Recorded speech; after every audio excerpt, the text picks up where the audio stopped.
Alexios, it's you! Phoebe? You said you weren't coming back to Kefalonia, so I decided to leave too. I said I wouldn't be coming back, but I don't remember saying you should leave. Well, here I am. I can't believe you're here. Me either. I can't believe we both made it to Athens. It's so much different from Kefalonia. But what are you doing here? I'm here to get you ready. I have to make sure you leave all your weapons and change into these clothes. So, you somehow work here? For Pericles? No, for Aspasia. I think I'm ready to go in. You can't. Not like that, anyway. The Athenians like it best when you try to fit in. But don't worry, I have just the outfit for you.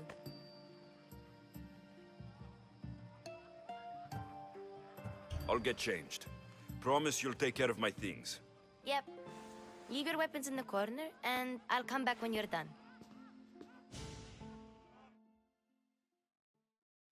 I feel uncomfortable in this. Now you look like everyone else. You say that like it's a good thing. It is. If you want them to take you seriously, this is the easiest way. Trust me. Is that everything? You're all ready to go in. Don't worry. You've done scarier things than this.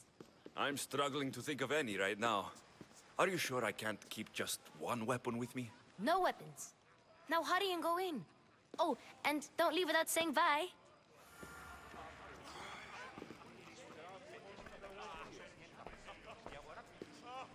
Here, Alexios. The mighty mercenary and traveler has finally made his grand entrance. Only slightly late, too.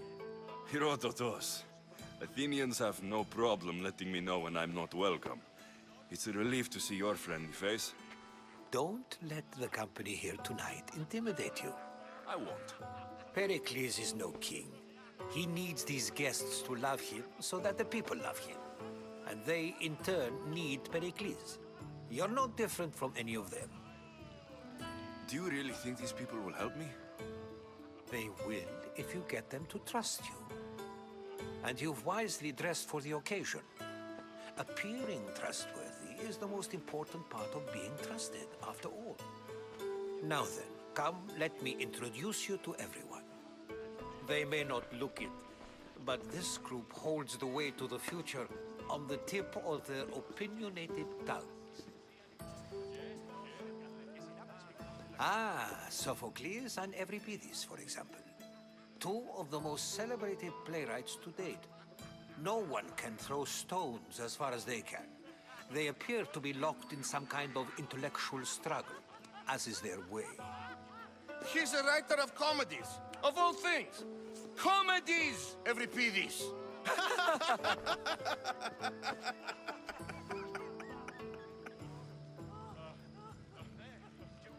I've heard of Sophocles. In my line of work, it pays to know who the richest and most famous men are. Hermippos has also written his fair share of comedies. You should drink more. Lately, his attitudes have garnered him more notice than his works. However, the fellow beside him, Protagoras, is a sophist worthy of as much praise as the great Socrates himself. Inviting Socrates seems like a good way to ruin everyone's night. I'm surprised they would let him in the door. Oh, don't let Socrates get under your skin. At least he wore shoes for the occasion. And the poor thing gesticulating like an ape is Thrasymachos. If you listen closely, you'll notice he and Socrates are actually arguing the same points. But the wind from his wild gestures deafens him to critique. That isn't at all what I mean. Where is Pericles? Oh, he never attends his own parties. Which reminds me, there's something I need to get his help with. Vile Socrates, always appearing where I least expect him. Warrior, protect me from his amorous gaze. Oh, Alcibiades, this is not a time for jealousy, but for love.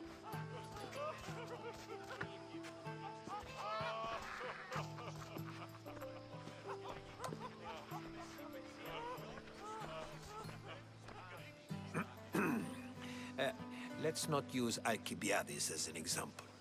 Be good and don't drink too much.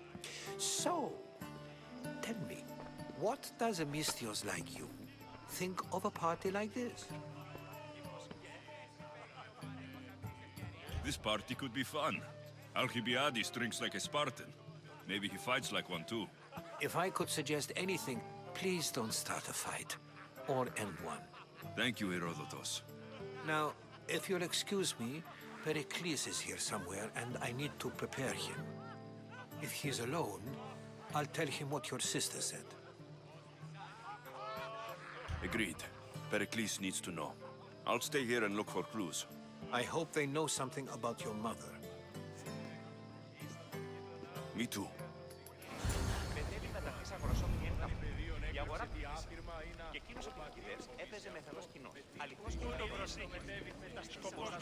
And so it isn't the rich and powerful, but the gods who are the source of justice? What? No! Have you been listening to nothing I say? I suppose you've come in here to mock me for my fight with Euripides.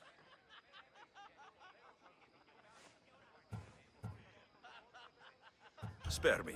I'm only looking for clues to help me find the Spartan woman. A Spartan woman in Athens. Sounds intriguing. Though, if you expect me to notice someone other than myself, you expect too much. You could talk to Euripides. He's the second most worldly man here. That pediculous, xanthodontus, exophthalmic Morosov. But he doesn't talk without a drink. I have no idea what that meant. No, you don't. So, we get him drunk, and he talks. He sounds more Argive than Athenian. Impressive, foreigner. Euripides is from Argos. All right. If nothing else, this party could use the help. You'll need to pick the right wine for this task. The kitchen should have what you need. Let me know when Euripides is done in, and I'll slip away unseen. I'll get the wine. Wonderful. Now, if you want some friendly advice, Aristophanes cannot stand sweet wine. I've seen what it can do to him. Absolutely, horrifyingly delightful. It wouldn't be a party without someone losing their stomach. I'll let you know if your plan worked.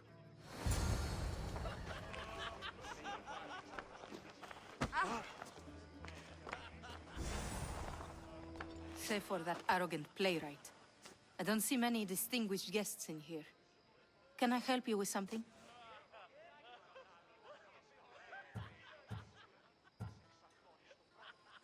I'm here for your sweet wine. Yes, take it. But get out of my kitchen. I'm very busy, you know.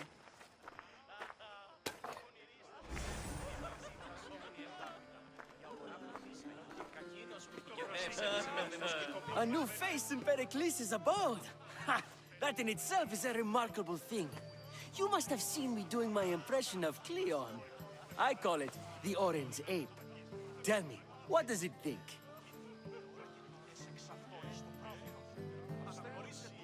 Did you just call me it? Watch your mouth, Athenian. It speaks, and so feisty too. Sometimes I wonder if I'm doomed to be the only young and beautiful thing here. So, what do they call you? Alexios. I wouldn't peg you as an Alexios, but never mind. I'm Aristophanes, and this man is Euripides. Oh, go on. Introduce yourself. I'm Euripides. For a playwright, you're not much for words. Good men lead quiet lives, as old Euripides likes to say. Don't you, Euripides? When I need to relax, I start to fight. For you, though, Quickly, bring him some wine so that he might say something clever. After my argument with Sophocles, I think I'd rather keep my head clear. I'm Pericles' new servant. I'd be happy to bring some wine. An Athenian servant, you. And these are wine-pouring muscles. I was a rower on Pericles' ship, where he took pity on me. Now, I pour wine for people who question my word. And his. I wasn't questioning, Perhaps one drink. Let's conjure Dionysos, shall we?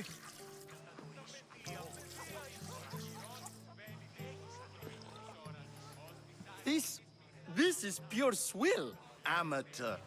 In my day, this would be considered nectar of the gods. Another round! Ready for more?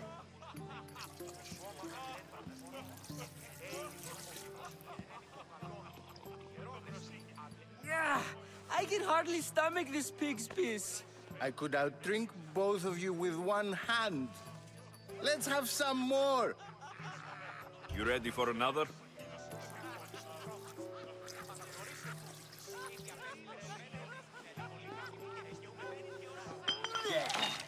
This wine is terrible.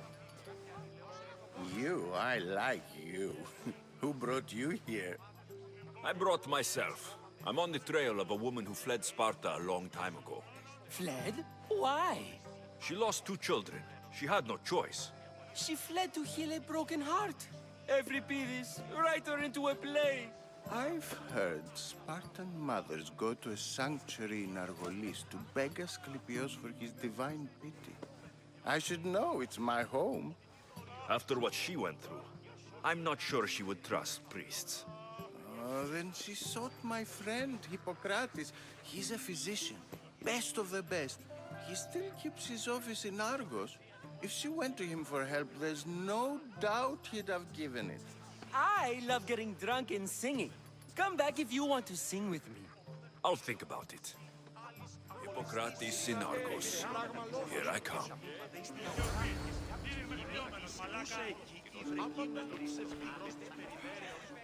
How's Euripides?